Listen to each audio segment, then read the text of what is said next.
tactical officer, engineer officer, mate officer. It is a matter of great pride and singular honor for all of us in the Indian Navy to have amongst us the Supreme Commander of the Armed Forces, to witness the Navy's operational challenges and capabilities firsthand at sea. At the very outset, let me express our sincere gratitude to the Honorable President for having taken time out from your busy schedule, ma'am, to be with us in our Karm Bhumi, that is the boundless oceans. For us in the Indian Navy, your presence here today is especially significant, since firstly the Honorable President of India flying her flag, our beloved Tiranga, on board the flagship of the nation in the Indian Ocean, symbolizes India's rise as a resurgent maritime power. It signifies the importance attached by the apex leadership and our Supreme Commander to the maritime domain, and your concern for all the men and women who protect our maritime frontiers. Secondly, as a nation that has steadfastly set course to the Viksit Bharat, I believe there could not be a better platform to fly your flag. Vikrant, our indigenous aircraft carrier, epitomizes Indian Navy's thrust for Atmanirbharta. It symbolizes the growing expertise and experience of Indian shipbuilding in designing and constructing complex and niche combat platforms.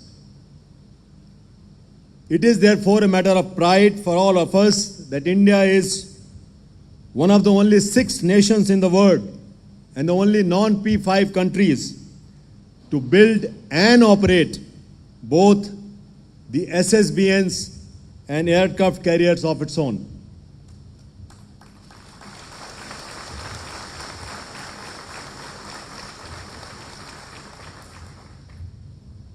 Ma'am, as you would know, the world is in a state of flux today, and nowhere is it more apparent than in the maritime domain, where competition, contestation, and conflict in some areas question the time-tested tenets of cooperation, collaboration, and convergence, which countries like India aim to establish to ensure security and growth for all in the region.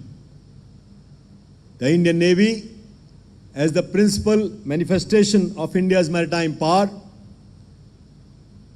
we have responded through sustained operations at sea. These ships, which proudly sail in formation today, are part of the Indian Navy's sword arm, the Western Fleet, which, under the operational control of the Western Naval Command, has been at the forefront of operations in the Arabian Sea and the Indian Ocean region, specifically in the southwest Indian Ocean region for the last 1 year. Like I said, in the Western IOR, our units have saved more than 400 lives and safely escorted over 84 lakh metric tons of cargo, amounting to more than $4.1 billion, embarked on around 218 vessels, without making any differentiation based on flag of the vessel or nationality of the crew, a fact which was appreciated by our Supreme Commander a few minutes back. So their Drid Sankalp during Op Sankalp has showcased India's ability to walk the talk, lending credence to our role as the preferred security partner and first responder in the region. The deployment of our units to Pacific for exercise with the US and other partner navies as part of RIMPAC or Rim of the Pacific exercise, which is conducted in Hawaii, while simultaneously engaging with the Russian Navy at St. Petersburg to participate in the Russian Navy Day celebrations. This happened in July of this year, reflects our Navy's scope and span of operation, extending from the Pacific in the east to the Atlantic, to the west, and everywhere in between. While showcasing our iron fist in the Western IOR through bold, affirmative, and decisive actions against maritime security incidents, the Navy also extended the Velvet Globe by hosting about 50 countries for the historic Milan multilateral exercise in February of this year at and off Visakhapatnam. The event exemplified our ability to talk to all sides with equal voice, acting as a unifying force, hosting Russia with US and getting other NATO navies, Iran and other Western navies to operate together. This demonstrates to the world that India is a Vishwamitra, a friend who is willing to partner with anyone and everyone for peace, progress, and prosperity. The capabilities of Indian naval ships, submarines, and aircraft that are a part of the formation today enables the Indian Navy to operate and dominate all 5 domains of warfare, that is sea, air, subsurface, space, and cyber.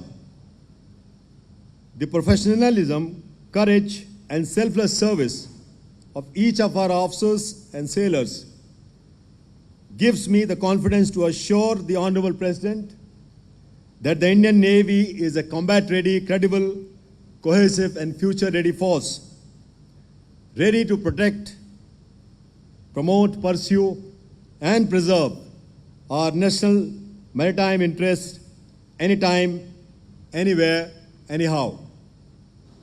Before I conclude, I would like to express once again my heartfelt gratitude on behalf of everybody present here and on behalf of the larger Nausena Parivar to the Honorable President for being here today and gracing this occasion.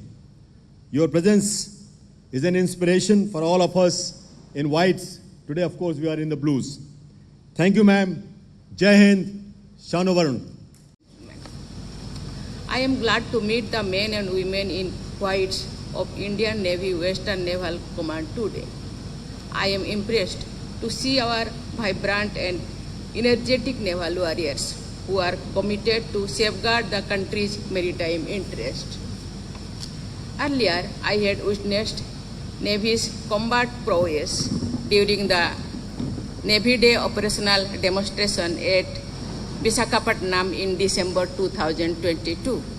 Today, sailing with you in a combat formation on board India's indigenous aircraft carrier INS Vikrant is indeed a unique experience.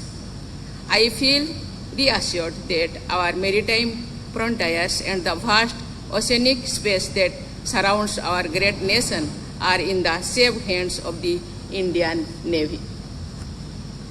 Ladies and gentlemen, India has a rich maritime history of over several thousand years. Ancient Indians' maritime activities along the coast and across the oceans fostered trade and commerce, communication, and civilizational linkage. It propelled our growth for centuries. India is also blessed with a favorable maritime geography, with a coastline over 7,500 kilometers long. India's maritime geography presents several opportunities for economic growth, regional connectivity, and strategic influence. We have a huge maritime potential, which we should leverage in our journey of becoming a developed nation. The ongoing flux in the global geopolitical and security environment, especially in the maritime domain, demands that we continue to strengthen our naval power to safeguard and pursue our national maritime interest in the region and beyond. It is through the readiness and steadfast commitment of the Indian Navy that India has ensured a safe and peaceful environment in the Indian Ocean region. India's maritime might has got a significant boost with the induction and operationalization of the INS Vikrant, commissioning of India's second nuclear-powered ballistic missile submarine, INS Vikrant, and the addition of the advanced frontline warship and cutting-edge naval infrastructure.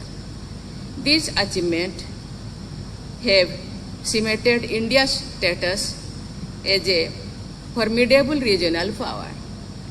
Further, the ongoing transition of Indian Navy from buyer to builder will help in realizing India's vision of Atmanirbhar Bharat and a developed nation.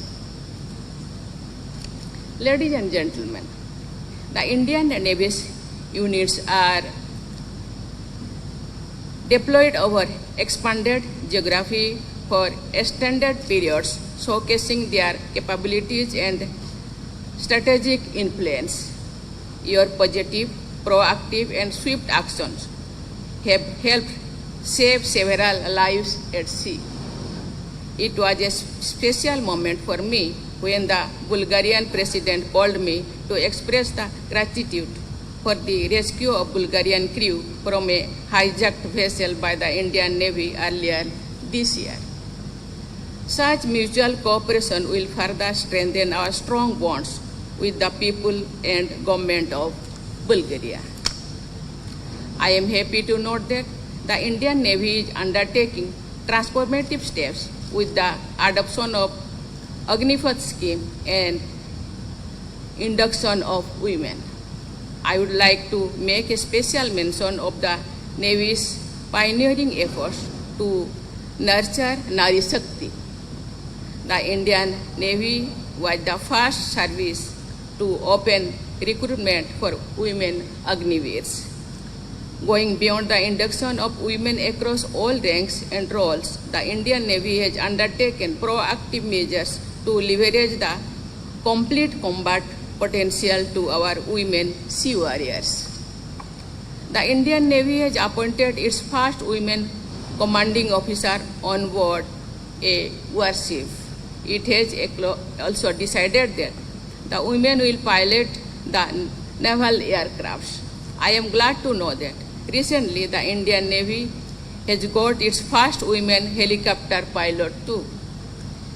These achievements are significant in the Indian Navy's efforts to promote gender inclusively. You have been also at the forefront in providing humanitarian assistance and disaster reliefs during calamities and contingencies in India and abroad. Your actions have brought goodwill to the nation, enhancing India's stature as the preferred security partner and fast responder in the region. As the Supreme Commander of the Armed Forces, I am proud of each one of you. I wish the Indian Navy a bright future. May you conquer every challenge. Thank you. Jai Hind, Jai Bharat.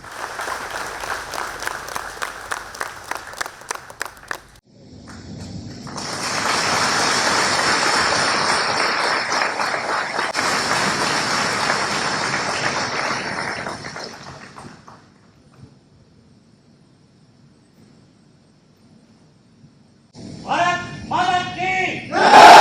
Bharat माता की जय। भारत माता की जय।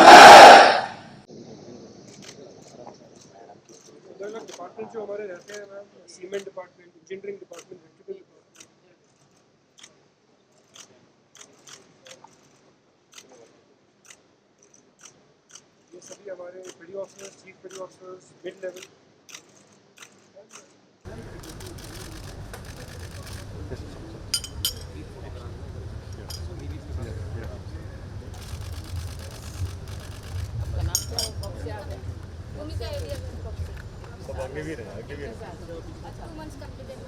भी गर्व की बात है और हमारे लिए भी गर्व की बात है कि जो इनका पहला जहाज है वो